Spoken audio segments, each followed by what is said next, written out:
Hi guys, welcome to my YouTube channel. In today's video we are going to discuss about quantum number. तो quantum number होता क्या है, उससे क्या पता चलता है, सबसे पहले अपन ये समझेंगे। तो देखिए, the position and energy of electron in atom is determined by A four number that is called four quantum number. ठीक है, कोई भी इलेक्ट्रॉन होता है एटम के अंदर, उस इलेक्ट्रॉन की पोजीशन और उस इलेक्ट्रॉन की एनर्जी।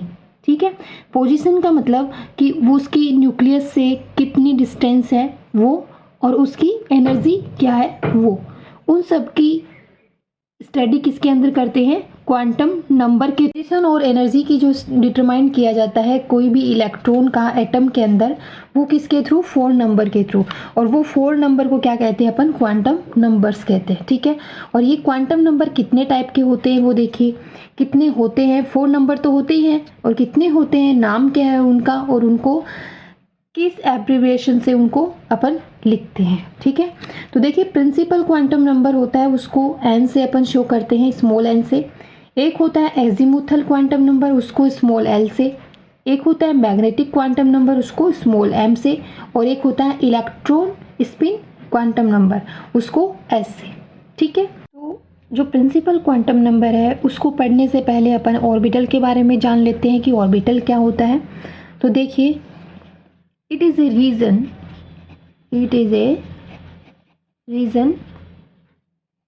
where probability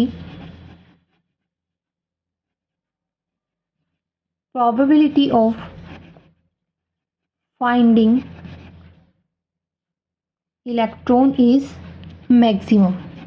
ठीक है, मीन्स ऐसा रीजन जहाँ पे इलेक्ट्रॉन मिलने की संभावना क्या हो, मैक्सिमम हो, वह रीजन क्या कहलाता है, ऑर्बिटल कहलाता है।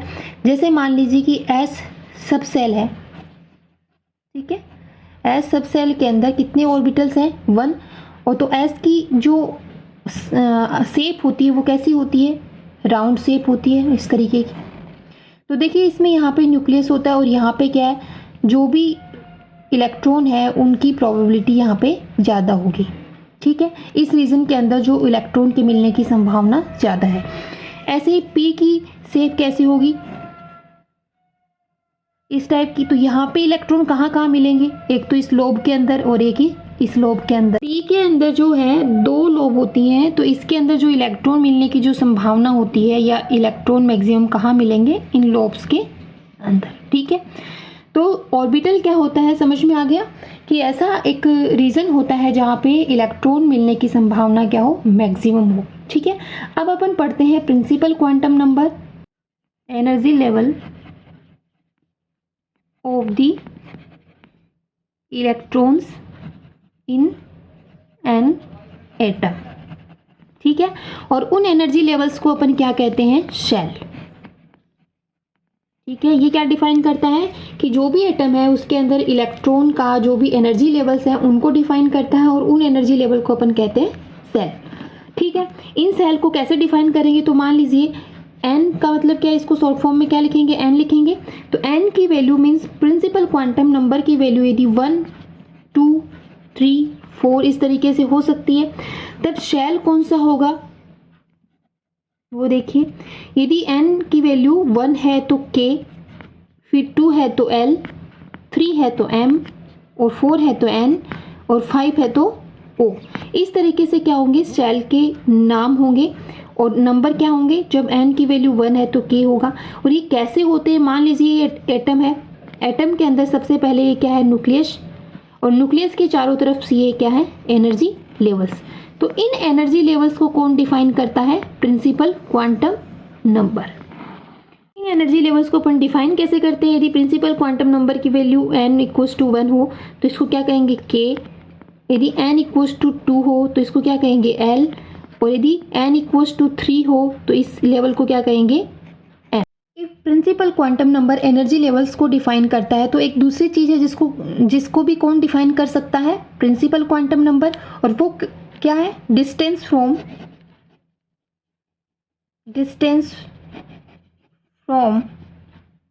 न्यूक्लियस।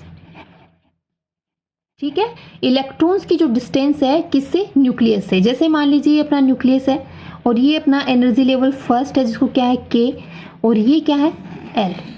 ठीक है, तो इस मान लीजिए कि इलेक्ट्रॉन अपना यहाँ है, तो इससे इस इलेक्ट्रॉन की डिस्टेंस कहाँ से, इस न्यूक्लियस से क्या है, ये भी कौन मेजर करता है, प्रिंसिपल क्वांटम नंबर। ठीक है, क्वांटम नंबर है वो अपना है एजीमुथल क्वांटम नंबर। तो ये क्या डिफाइन करता है, तो देखिए इसमें subshell in which electron is located.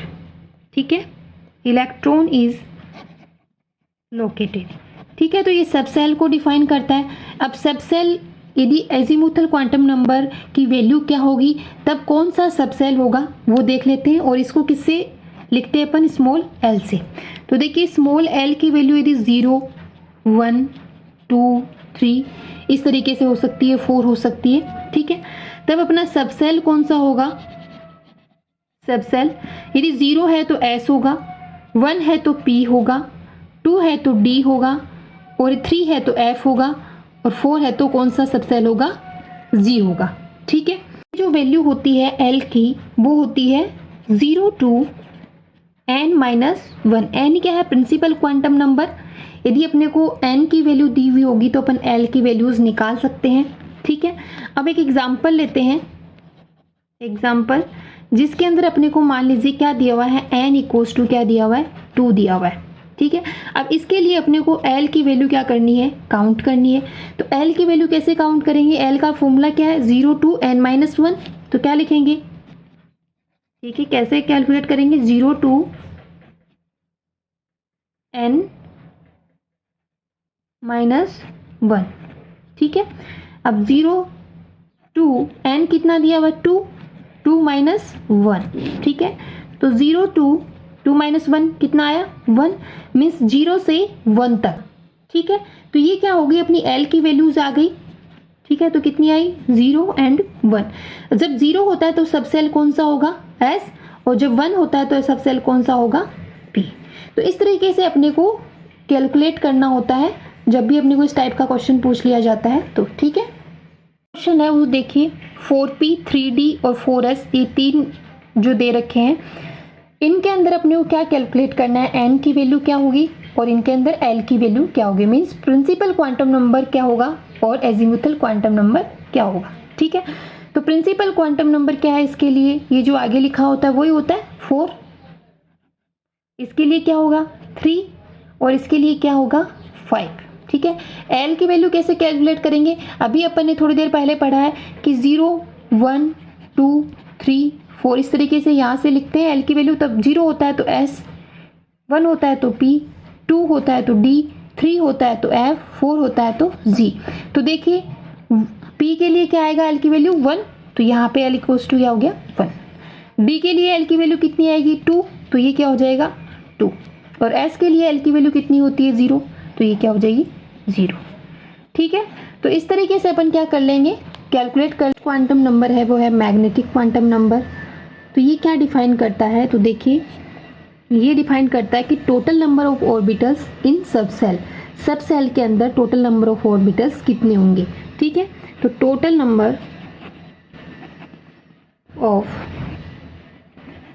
Orbitals इन सब सेल and orientation of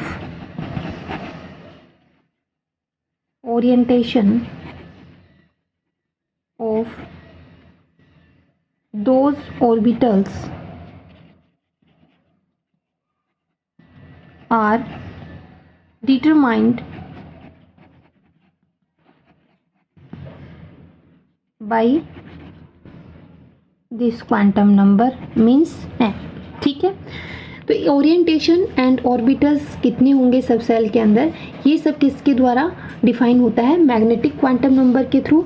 और m की वैल्यूज़ क्या होती हैं, -L2 + L। ठीक है, total number of orbitals in given सब सेल कितने होंगे, 2L + 1। ठीक है, अब मान लीजिए L इक्वल्स टू मान लीजिए अपने पास 0 है, जब L इक्वल्स टू 0 होगा तो सबसेल कौन सा होगा अपना S, ठीक है। अब इसके अंदर ऑर्बिटल कितने होंगे वो किससे काउंट करेंगे 2L प्लस 1 से, ठीक है। और वो 2L प्लस 1 के अंदर क्या होगा 2 इंटू 0 प्लस 1, मीन्स इसके अंदर टोटल नंबर ऑफ ऑर्बिटल कितने होंगे 1। इसलिए अपन S इक्वल्स टू के अंदर क्या लिखते हैं, जब ऑर्बिटल इसके अंदर बनाते हैं तो एक ऑर्बिटल बनाते हैं, ठीक है। ऐसे ही L इक्वल्स टू यदि आपने को 1 दे रखा है, ठीक है, तो इसके अंदर मतलब ये किसके लिए है, कौन से सब सेल के लिए, P के लिए। अब P के अंदर टोटल नंबर ऑफ ऑर्बिटल्स कैसे कैलकुलेट करेंगे, इस फॉर्मूला से, और इस फॉर्मूला में L इक्वल्स टू क्या लिखेंगे 1 प्लस 1 तो इक्वल्स टू कितना आ गया 3। इसीलिए अपन P के अंदर कितने ऑर्बिटल बनाते हैं 3, और वो कौन से हैं Px, Py और Pz, ठीक है। तो जैसे Px, Py, Pz 3 ऑर्बिटल हो गए। अब इनके लिए m की वैल्यूज़ क्या होंगी, वो कितनी होती है, m इक्वल्स टू क्या होता है -L2 प्लस L, और L इक्वल्स टू 1 दे रखा है, ठीक है। तो क्या लिखेंगे -1 2 प्लस 1। तो ये क्या क्या आएगा इसके बीच में, दोनों के बीच में कौन से नंबर्स आएंगे, वो देखिए -1, फिर आता है 0 और फिर आता है 1, ठीक है। तो इसके लिए क्या हो जाएंगे, इन तीनों ऑर्बिटल्स की मैग्नेटिक क्वांटम नंबर की वैल्यूज़ क्या हो जाएंगी -1 0 प्लस 1, ठीक है। इस तरीके से अपने को कैलकुलेट करना है। थर्ड देखिए, इसके अंदर यदि L की वैल्यू अपने को 2 दी हुई है तो इसके लिए अपने को सबसेल कौन सा होगा D, ठीक है। अब इसके अंदर D के अंदर टोटल नंबर ऑफ ऑर्बिटल्स कैसे कैलकुलेट करें, 2L प्लस 1, तो 2 इंटू 2 प्लस 1 इक्वल्स टू क्या हो गया 5 आएंगे, मीन्स D सबसेल के अंदर कितने ऑर्बिटल्स होंगे 5, ठीक है। अब इनके लिए मैग्नेटिक क्वांटम नंबर की वैल्यू कैसे कैलकुलेट करेंगे, वो क्या होती है -L2 plus L, means L equals to क्या है 2, तो -2 से +2, इन दोनों के बीच में कौन से नंबर आएंगे वो सारे के सारे लिख लेंगे, -2 -1, फिर क्या आएगा 0, फिर +1, फिर +2। तो इनके लिए m की वैल्यूज़ क्या हो जाएंगी -2 -1 0 +1 +2। नेक्स्ट जो क्वांटम नंबर है वो है स्पिन क्वांटम नंबर, और इसको S से डिनोट करते हैं। तो ये जो क्वांटम नंबर होती है, जो बाकी की जो क्वांटम नंबर्स हैं 3 N L M, उनकी वैल्यू से इंडिपेंडेंट होती है, ठीक है। तो क्या लिखेंगे, it is independent of the value of N, L, M. This number, the value of this number gives direction in which electron